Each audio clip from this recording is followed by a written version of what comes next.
नमस्कार दोस्तों, आप देख रहे हैं रवि रिपोर्ट। मैं हूं सुधीर कुमार। 2024 लोकसभा का चुनाव होना है। मोदी जी के 10 साल कितने साल रहे, लोगों से बात करेंगे कि मोदी जी के 10 साल में अंक दिया जाए। कल हम पटना पहुंच गए गांधी मैदान। लोगों जी के 10 साल के कार्यकाल में अंक आप मोदी जी को देना चाहें? जितना यानी कि हो दस सके में 10 को 10 अंक दे सके। 10 में से 10 अंक अगर दे रहे हैं, इसमें से 10 अंक अगर आप दे रहे हैं, बोले जरूर होगा आप मोदी जी ये किए वो किए। एग्जाम्पल में बताना चाहेंगे आप? जैसे इससे पहले राहुल गांधी था। राहुल गांधी यानी तीन राहुल गांधी पीएम नहीं थे। का परिवार था ना, फैमिली था ना, उसके जो भी था यानी कि 20 साल या 25 साल जो भी बना, उससे उसके बाद ही मोदी आया। मोदी आने के बाद ही इतना काम किया ना, हम के काम ऐसे तैसे भी किए यानी कि बिहार में बढ़िया बढ़िया क्या। नंबर में 10 नंबर मोदी जी को दे रहे हैं, तो कुछ काम के 10 में 10 नंबर दे रहे हैं, लेकिन इनको काम का ही पता नहीं है। इससे भी हम अपने बेहतर से दिए। अच्छा, आप अपने तरीके से दिए मोदी जी के 10 साल। चाचा बताइए, मोदी जी के 10 साल के कार्यकाल में खुश है? आगे नहीं, 10 साल के कार्यकाल में मोदी जी से खुश है? क्या कहें। इतना योजना लाए जी को 10 साल के कार्यकाल में कुछ नंबर देना नहीं चाहिएगा? आप 10 में से कितना अंक दीजिएगा? 1 2 3 4 5 6 7 8 9। मोदी जी गलत क्या कर रहे हैं? ये गलत नहीं कर।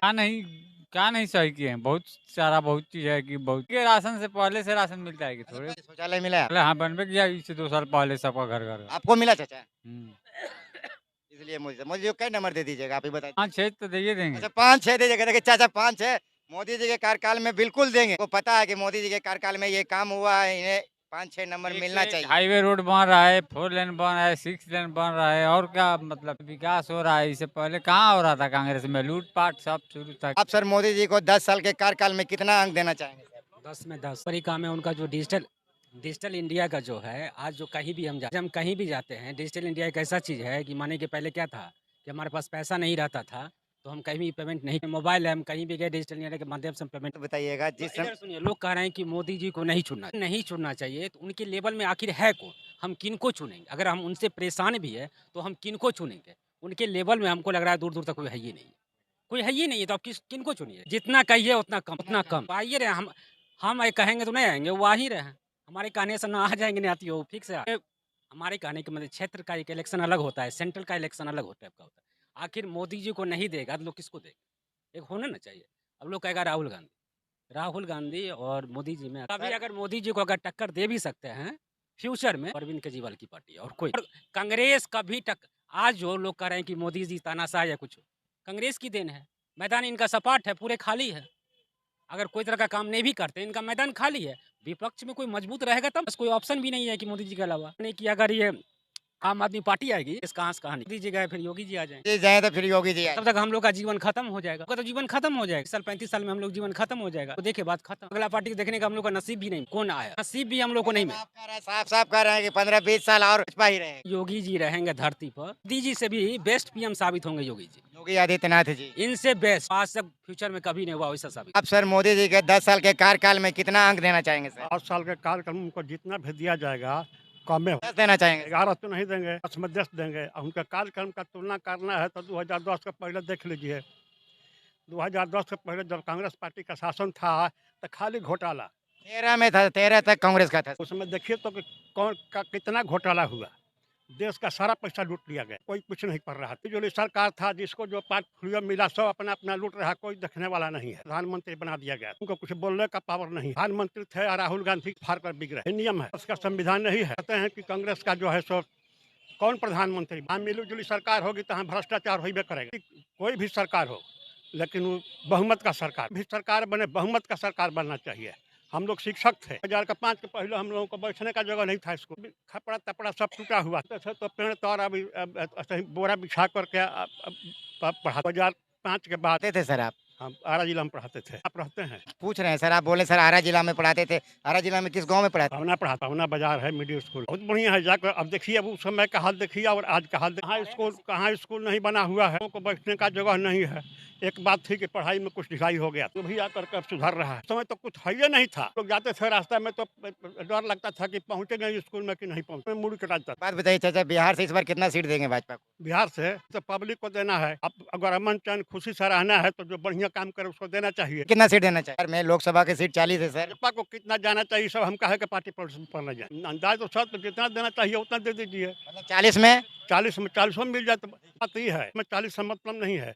जो सरकार बढ़िया काम करे हम लोगों को जगह देना चाहिए। हुकूमत का सरकार होना चाहिए। जब तक पावर नहीं होगा तब तक काम नहीं होगा। भी सरकार काम नहीं कर पाएगी, पास शक्ति नहीं है, हमारे पास साहस नहीं है, तो हम क्या करेंगे तो पीछे से पैर अच्छा काम करना चाहेंगे लेकिन पीछे से पैर घिंचा रहे। कोई भी सरकार हो उसको फुल मेजोरिटी में बैठना चाहिए। शिक्षा के बारे में सर नहीं बोले। अगर कोई आदमी अगर हम स्कूल नहीं था। हमको किसी पार्टी पॉलिटिक्स से ना हम लोग को लेना देना होना चाहिए, नहीं होना चाहिए। प्रॉपर अगर देखा जाए तो हम योगी जी को बीपीएससी को कलंकित किए कि नहीं किया?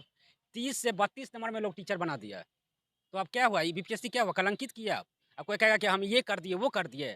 आप बिहार को बर्बाद किया, बहाली नहीं किया, बर्बाद कर दिए बिहार को। इसका हमें ये आप सुनिए, पहले मेरा मुद्दा ये है कि मोदी जी के 10 साल के कार्यकाल में 10 में से कितना अंक आप देना चाहेंगे? 0 बटा सन्नाटा का है। रोजगार पे कहाँ, पे कहाँ, एजुकेशन पे कहाँ? पूरे वर्ल्ड में एजुकेशन पे टैक्स नहीं है, आप टैक्स लगाए हुए हैं। पूरे वर्ल्ड में दूध पे टैक्स नहीं है, जो बच्चे तक दूध पहुंचाने का काम है उस पर टैक्स लगा हुआ है। तो कहने का सेंस आपका ही ना है कि ना पढ़ेगा इंडिया ना बढ़ेगा इंडिया। टैक्स दीजिएगा तब तो देश विकसित होगा। बोल रहे हैं कि कफन पे भी टैक्स है, बोलते रहे हैं कफन पे भी टैक्स है। पूरे हिंदुस्तान में अब एक ही चीज पे टैक्स बाकी है पत्रकार बाबू, वो है सांस पे। ठीक है, आने वाले समय में दुर्भाग्य से अगर बीजेपी की सरकार बनती है तो यहाँ काट के ट्रांसमीटर लगाया जाएगा। जैसे कोरोना का वैक्सीन दिलाया गया है वैसे ही बुला बुला के सबको लगाया जाएगा यहाँ ट्रांसमीटर, और जितना सांस लीजिएगा मीटर के हिसाब से उतना पैसा पे करना पड़ेगा पूरे भारतवासियों को। ये बताइए, आप मोदी जी से इतना नाराज क्यों चल रहे हैं? आप मोदी जी से इतना नाराज क्यों चल रहे हैं? मोदी जी के पास मुद्दा क्या है? मुद्दा क्या है मोदी जी के पास? मुद्दा तो बहुत है, क्या है? मुद्दा तो बहुत है। देखिए, लोगों को राशन दे रहे हैं, लोगों को शौचालय दे रहे हैं, रसोई गैस दिए हैं। मुद्दा ही नहीं है। रसोई गैस, वही रसोई गैस का बात कर रहे हैं जिसका रेट 430 रुपया हुआ करता था, आज 1200 पार है। वही रसोई गैस का बात कर रहे हैं। आज पत्रकार बाबू अगर सही से अगर ग्राउंड पे आप आए रिपोर्टिंग करने के लिए तो सही से रिपोर्टिंग कीजिए। मीडियम क्लास के जितने लोग हैं ना, अपने बच्चे को पढ़ाने में उनकी हवा टाइट है। क्या टाइट है? हवा टाइट है। ठीक है, अपने बच्चे को पढ़ाने में हवा टाइट है उनकी, मीडियम क्लास के लोग की। ठीक है, और कहते हैं मोदी जी का बात करते हैं तो मोदी जी का क्या विकास है भाई? मोदी जी का क्या विकास है? कहाँ 2 करोड़ नौकरी का वादा कहाँ गया उनका वादा उनका? ठीक है, काला धन लेके आएंगे, जो बोलते हैं कि कांग्रेस के सारे में काला धन गया है वापस, उसको लेके आएंगे। और जो अभी जो प्रेजेंट में जो उनके शासन में जो लोग भागे हैं, जो कितने अरबों खरबों रुपये लेके भागे हैं, उससे बात कहीं नहीं करते हैं, उसमें बात कहीं नहीं करते हैं मोदी जी। मोदी जी जुमला देने का काम करते हैं, लंबा लंबा फेंकेंगे, जहाँ जाएंगे लंबा लंबा। यही ना ऐतिहासिक गांधी मैदान बिहार का, यहीं से आके लंबा लंबा जुमला दिए थे मोदी जी। विशेष राज्य का दर्जा कहाँ गया बिहार का? 30 साल 2 करोड़ का नौकरी कहाँ गया? बेरोजगारी से मर रहे हैं, किसान का बुरा हाल है, किसान का बुरा हाल आप देख रहे हैं। ठीक है, लोगों का बुरा स्थिति है, इस तरह के जुमलेबाजी में फंस गई है। अब परिवर्तन चाहिए, संसार का नियम परिवर्तन है। हमारे हिंदुस्तान में 2 राज्य ऐसा है जिसको हर राज्य को सीखना चाहिए। स्थान एक तमिलनाडु से, आप वार्ड काउंसिलर का चुनाव लड़ें, आप MP का चुनाव लड़ें, आप विधायक का चुनाव लड़ें, आप काम कीजिए ना कीजिए, 5 साल पे चेंज। बात बताइए, आप कह रहे हैं मोदी नहीं तो कौन? आप ये बताइए। देखिए 2013 के दिसंबर तक मोदी जी को कोई जानता नहीं था। बिहार में बहुत कम लोग जानते थे कि मोदी जी कोई हैं। राजनीति जो करते थे, जो न्यूज देखते थे, वो जानते थे कि कार्यकाल में वो गुजरात के मुख्यमंत्री हैं। अच्छे अच्छे लोग नहीं जानते थे। मोदी जी का नाम अब बच्चा जानता है। उसका रीजन क्या है पता है? रीजन क्या पता है? उनका मोदी जी का 3 सपना। मोदी जी का 3 सपना। पहला सपना था प्रधानमंत्री बनना, सपना था जितने नेशनल चाटुकार पत्रकार गोदी मीडिया जो है उस पर अपना प्रचार करना। क्या करना? अपना प्रचार करना, जो उन्होंने किया। ठीक है, और उसके बाद संपूर्ण पूरा विदेश यात्रा करना। विदेश में कोई ऐसा कंट्री नहीं होगा जहां मोदी जी घूमे नहीं होंगे। ठीक है, अब क्या है कि उनका संपूर्ण पूरा विदेश यात्रा हो चुका है। 2024 में बिहार की जनता उनको कहती है टाटा बाय बाय। आप ये नहीं बताएं कि आप मोदी जी को टाटा बाय बाय कर रहे हैं। आप ये नहीं बताएं कि मोदी नहीं तो कौन? मोदी नहीं तो कौन? बहुत बढ़िया सवाल किए पत्रकार बाबू। इंडिया गठबंधन जिसका भी चेहरा सामने लेके आएगा, जिसका भी चेहरा, ठीक है, उसको हम वोट देंगे। इसका भी चेहरा लेके आए हो। एक बात बताइए, आप इंडिया गठबंधन में कई बैठक खत्म हो गया है लेकिन उनका चेहरा ही क्लियर नहीं हुआ है। मोदी जी अब 2014 के बाद जितने भी विधानसभा का चुनाव हुआ, जितने भी लोकसभा का चुनाव हुआ, सिर्फ मोदी जी के चेहरा पे हुआ है। हमको चेहरा पे वोट नहीं करना है, हमको विकास से वोट करना है। ठीक है, हमको रोजगार में वोट करना है, हमको एजुकेशन में वोट करना है, हमको उसमें वोट करना है। ठीक है, इनके कार्यकाल में, इनके राज्य के कार्यकाल में जो बेरोजगारी सीमा चरण पे बढ़ गई है उसको मिटाना है, उसको खत्म करना है। ठीक है, संसार का नियम परिवर्तन है, परिवर्तन हो के रहेगा। बिहार तय करता है कि केंद्र में कौन बैठेगा। आज बार बिहार तय करेगा कि केंद्र में परिवर्तन होगा।